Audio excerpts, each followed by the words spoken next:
News 12 local headlines from EPB. This is the place for the latest news from around the Tennessee Valley and North Georgia. Hello everybody, it's me, Andrew Harrison. Here's a look what's making headlines for you right now. Volkswagen announced this morning that it's furloughing workers this fall in Chattanooga. 160 employees will be affected. In late October, the company says they're pausing production of their electric SUV because it just isn't selling as well as they'd hoped. Company release says they are still committed to the ID4 though, but they're addressing their production volume. Sales of the SUV cratered over the summer. The company announced in January that the ID4 lost its $7,500 tax credit from the government. There are also other factors that could be playing into this decision.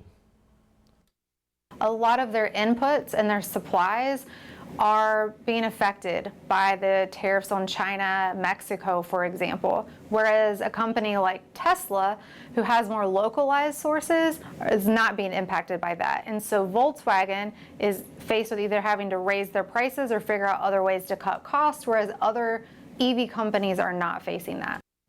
Volkswagen hasn't said how long this furlough will last. Construction is underway in Whitfield County to build a new roundabout at the intersection of Mount Vernon and Houston Valley Road. It started today. That intersection is going to be closed for about 3 weeks as crews work on that project.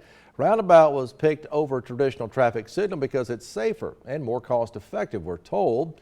Roundabouts naturally slow down traffic, reducing the risk of severe crashes at high-speed intersections.